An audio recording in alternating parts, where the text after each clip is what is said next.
Bermula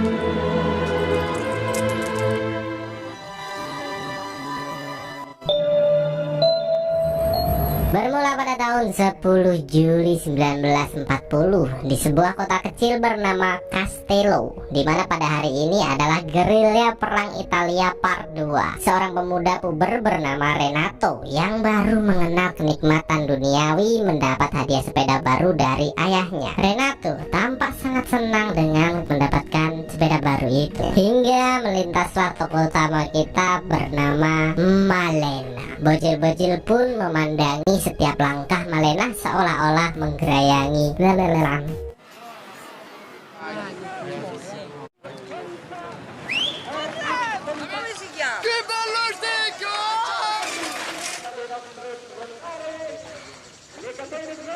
Bocil-bocil ini dengan bersusah payah terus mengikutinya kemanapun wanita itu pergi. Walaupun dengan terengah-engah, mereka terlihat sangat puas memandangi wanita premium stok terakhir tersebut.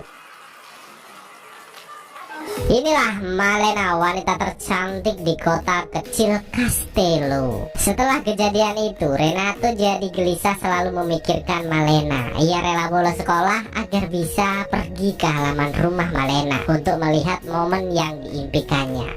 Bahwa Renato juga mencuri celana ayahnya agar ia terlihat lebih dewasa untuk Malena. Karena di Italia, kalau seorang lelaki masih menggunakan celana pendek itu masih dianggap bocil alias bocah kecil, yaitu ayah Renato yang mengetahui kabar dari tingkah laku anaknya terlihat sangat marah dan memarahi habis-habisan Renato. Che lei si faccia pestare come un miserabile dai suoi collatori, anche se nei tempi ero io a rompergli le pantaloni di suo pace e li conduca dal sarto. Ma io mi vergogno per dare i pantaloni corti. Namun Renato yang sedang terbuai persamanan tak memperdulikan hal itu, dan kini ia juga mempunyai kebiasaan baru, yaitu pergi untuk mengintip Malena. Siang malam hanya Malena dan Malena. Anjay.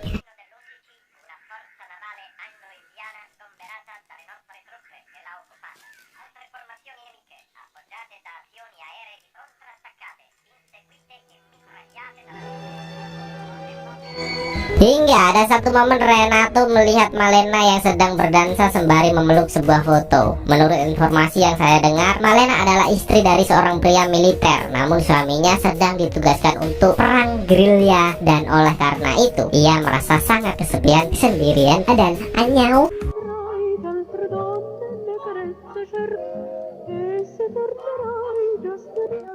Keesokan harinya, Renato pun pergi ke toko piringan musik dan mencari lagu yang sama persis dengan lagu favorit Malena. Buat apa coba? Ya.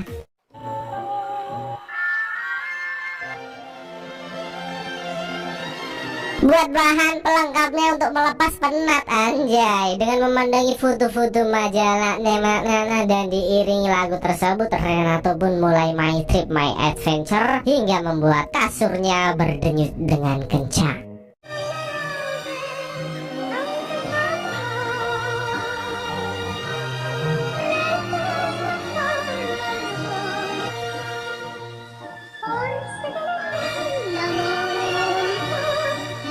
Kembali ke Malena, dengan kecantikannya membuatnya selalu menjadi pusat perhatian dari bapak-bapak yang terobsesi memperkaosnya sampai ibu-ibu komplek yang sering membicarakan Malena takut suaminya tergoda dengan wanita premium stok terakhir tersebut. Renato yang terus mengikuti Malena kemanapun ia pergi, sempat memikirkan kalau Malena ini bukan wanita yang baik-baik saat ia pergi ke sebuah rumah menemui om-om. Dan keesokan harinya pun dia mengetahui fakta yang mengejutkan, bahwa ternyata om-om yang sering disamperin oleh Malena tersebut adalah ayah Malena, yang tak lain guru bahasa Inggris Renato dan kawan-kawan. Dengan itu Renato yakin bahwa Malena adalah wanita yang baik-baik. Hingga di suatu hari yang cerah, pusat pemerintah memberitakan bahwa salah satu anggotanya yang bertugas mati dalam medan perang, yang tak lain adalah suami dari Malena. Bukannya berduka, bapak-bapak di sana terlihat begitu bersemangat karena adanya janda baru yang semlewet ke Renato yang penasaran pun pergi ke rumah Malena, namun nampak sepi tak berpenghuni. Dan saat Renato pergi ke rumah ayah Malena, ia melihat wanita premium stok terakhir itu sangat bersedih. Renato pun memberanikan diri untuk mendekat dan mengingatkan Malena agar mau menunggunya sedikit lebih dewasa agar Joniku lebih berurat. Tapi itu hanya halusinasi.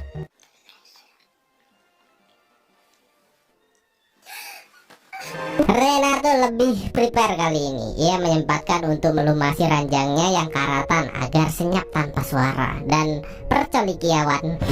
Tak ada yang mengganggu, bangsa. Malam panjang pun berakhir. Terlihat ayah Renato yang hendak membangunkan, dan betapa syoknya pria parubaya tersebut melihat anaknya tidur dengan linjering hitam di kelapanya dan raut wajah yang begitu semerinya. Atas kejadian itu keluarga Renato pagi ini bertengkar hebat. Ibunya sibuk membakar bahan colikiawan itu, sementara sang ayah sibuk menghajar remaja kecil yang baru mengenal dunia dewasa tersebut. Anjay. Tak sampai di sana, ayah Renato juga mengurungnya di kamar dan melarangnya untuk bicara dengan saudari-saudarinya. Ibu Renato terlihat mulai cemas karena anaknya tak mau makan, tak mau minum, tak mau mandi, tak mau apa-apa, isinya cuma begitu. Ya kan? Bersamaan dengan itu, ayah Renato melihat semua celana anak lanangnya bolong. Ini kelakuan anakmu, tangannya selalu sibuk di balik celana. Ya kan, itu kan tangannya dibolongin ya kan, sambil ngeliatin Malena itu. Ayah Renato pun memanggil dokter untuk memeriksa keadaan Renato. Setelah beberapa hari tak makan, dan dokter itu mengatakan bahwa Renato sehat walafiat, hanya kurang menghirup udara segar saja, seperti itu. Aslinya dia tuh kangen sama Malena. Renato yang telah dibebaskan pun terlihat sangat bahagia dan kembali menjalani rutinitasnya. Namun setelah beberapa hari ia kehilangan info, semua nampak berubah. Banyak sekali pejabat-pejabat ladusing-ladusing yang merebut Malena. Dengan saingan-saingan beratnya itu tentu saja membuat Renato pesimis dan sudahlah kena mental. Hingga pada malam hari pun tiba. Seperti biasa ya, ini seperti ya. Renato dalam film ini kerjanya cuma ngintipin Malena, ya kan. Terlihat seorang aparat yang bertamu ke rumah Malena. Melihat adegan itu membuat Renato sangat cemburu.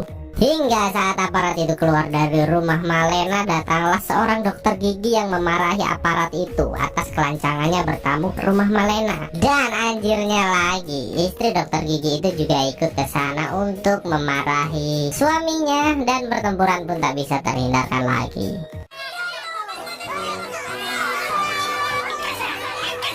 Sementara itu Renato hanya menikmati pertunjukan membagongkan tersebut. Atas kejadian malam itu, ibu-ibu kompleks semakin geram dengan Malena dan menuduhnya sebagai pelakor. Bahkan istri dari dokter gigi juga membuat laporan ke ladusing setempat, yang tentunya saja membuat Malena harus terjerat hukum atas tuduhannya tersebut. Namun dengan didampingi pengacara Sakne, Malena menghadiri persidangan itu hingga akhirnya masalah Malena selesai dari persidangan. Ya, sebenarnya tidak harus disidang-sidang juga sih Pak ya. Malam pun tiba, nampak pengacara itu sedang berdansa dan berusaha melecehkan Malena atas imbalan jasanya tadi siang di persidangan. Pak pengacara ini tidak mau minta apa-apa, cuma minta ya itunya ya. Awalnya tentu saja Malena menolak dan memberikan sejumlah uang kepadanya. Namun pria tua itu menolak dan lebih memilih menggagahi Malena secara paksa. Bajingan gak tuh? Renato yang menyaksikan hal itu sangat panas hingga membuatnya terjatuh dari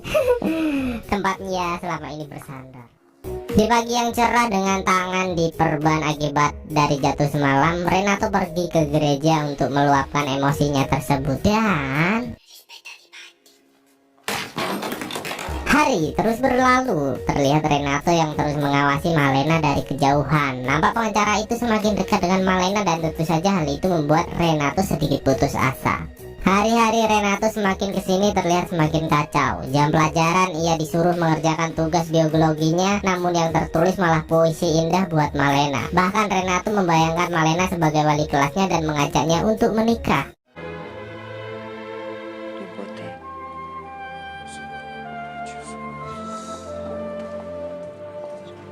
È vero che vi sposate. Dan singkat cerita terlihat Malena yang pergi ke sebuah tempat menemui seseorang pedagang sayur. Dengan kematian suaminya, ia menjadi terhimpit ekonomi, bahkan untuk makan pun susah saat ini.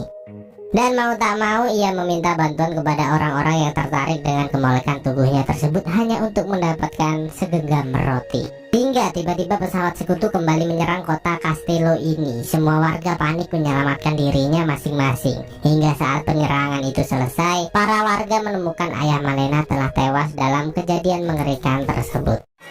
Lagi dan lagi Malena harus menghadapi kenyataan yang begitu berat untuknya. Bocah-bocah dajal lagi bela sungkawa malah sibuk mandangin durian montong Malena.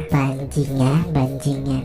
Para warga turut bersedih atas hal itu, terlebih para pria hidung belang yang membisikkan bahwa siap menjamin kehidupan Malena. Bocil dilarang, adegan 18 tesak kasus. Anjing. Setelah kejadian-kejadian yang menimpa Malena, kini ia menjadi wanita barbar untuk memenuhi kebutuhan hidupnya. Malena melumuri saus gitar itu, saus gitar gimana nih? Agar lebih nyaring dan siap menyambut tamu, anjir lah tuh. Renato yang melihat hal itu menangis. Wanita yang dikaguminya kini menjadi mbak-mbak open BO hanya untuk mendapatkan segenggam roti saja. Waktu perang lah ya nggak bisa minta, ya udah aku minta bayaran 100 gitu, nggak bisa gitu. Kalau waktu perang ya udah bayarannya makanan dibantu sama serabi lempit, anjay. Bahkan gini Malena juga terang-terangan menawarkan kepuasan sana sini oke lah ya sama tentara Jerman atau musuh dari warga Italia tersebut. Saking pengen makannya gitu ya kan, dia sampai menjual diri ke musuh suaminya seperti itu loh. Wadaw gak sih? Sontak hal itu menjadi perbincangan hangat buat warga di sana, dan Renato yang selalu membayangkan Malena pikirannya ngedrop dan jatuh pingsan.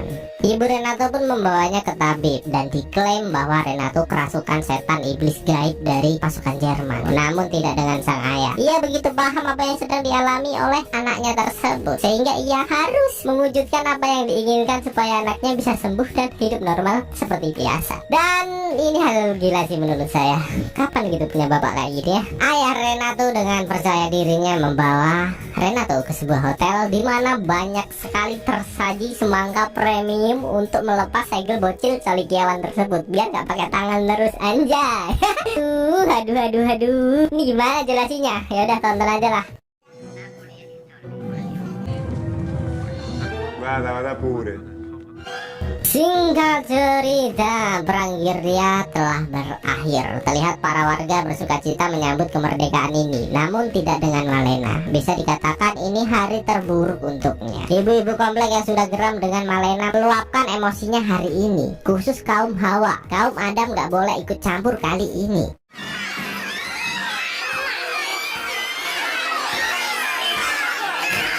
Ibu-ibu komplek itu menghajar dan melecehkan Malena habis-habisan di depan umum, bahkan mungkin di tengah-tengah kota. Tak hanya sampai di sana, ibu-ibu komplek itu membotakkan rambut Malena dan menyuruhnya pergi dari kota Castello tercinta dengan semangka yang tergodal gandul.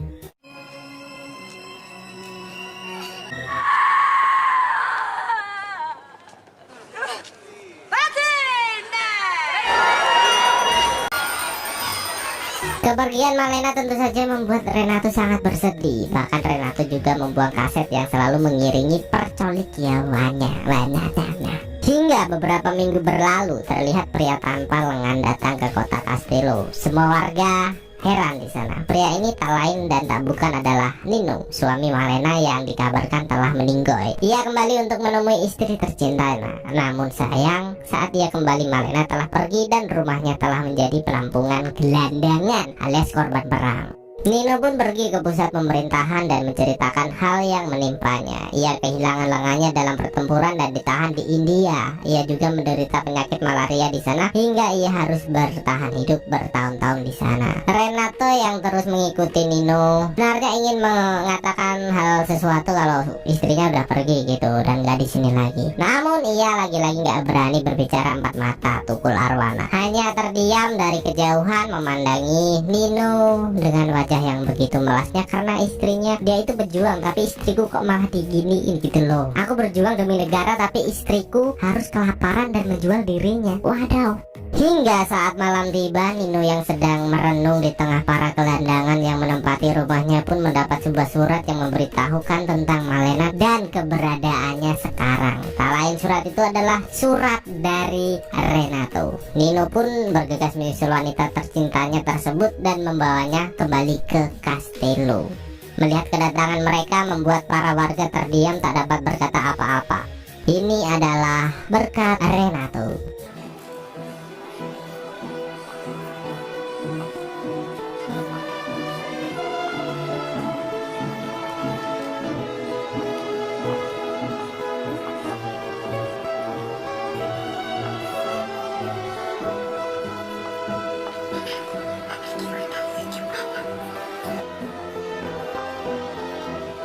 Kini Nino dan Malena telah mendapat kehormatannya kembali. Bahkan kini para warga sangat baik kepadanya. Ya iyalah, pahlawan gitu loh. Ingat gak yang merdekain kamu itu siapa? Para ibu-ibu bangke memang. Ibu-ibu komplek ya, khususnya sosialita ininya. Tanya bu, dandan yang cantik kayak Malena, biar bapak-bapak itu gak tertarik sama mbak-mbak ini. Aku mau ding mbak. Iya. Dan film diakhiri dengan ucapan semoga bahagia dari Renato untuk Malena. Seiring dengan itu, Renato kecil menjauh pergi dari kehidupan wanita yang selalu menjadi imajinasinya tersebut. Dan film pun selesai. Anjir. Ini adalah film dari Mbak Monica Bellucci yang saya udah sering sih ngeliat film dia dan isinya wadaw banget gitu. Di zaman 2000-an, di zaman 90-an dia udah menjadi artis terkenal karena dia begitu. Oke lah, sampai di situ saya juga mau mengucapkan hal yang sama seperti Renato ucapkan kepada Malena, yaitu semoga kalian bahagia menonton video ini karena itu adalah tujuan saya dan itu adalah impian saya membuat kalian para penonton ini bahagia dengan konten yang barbar banget sih bisa dikatakan. Waduh. Oke lah, dan film ini cuma satu sih aslinya. Ini adalah cuma perjalanan dari bocil seumuran kita dulu gitu menuju dewasa gitu. Ya begini, saya juga dulu pernah gitu ya. Bayangin tetangga saya ya begitulah, tetangga ya gitu. Pokoknya intinya begitulah. Kalian para cowok pasti paham dan kalian para cewek nggak bakalan paham ini. Ini khusus para cowok sih, gitu aja. Oke lah, terima kasih dan saya mau mohon maaf apabila ada kata yang menyinggung atau perbuatan saya yang menyakiti perasaan kalian. Itu semua saya lakukan hanya untuk menghibur kalian semua. Dan sampai jumpa di video selanjutnya. Jangan lupa like, komen, dan share. Apabila gak suka ya dislike aja gitu ya. Dan kalau suka silahkan subscribe. Thank you, bye bye, I love you. Muah, Malena Selebel.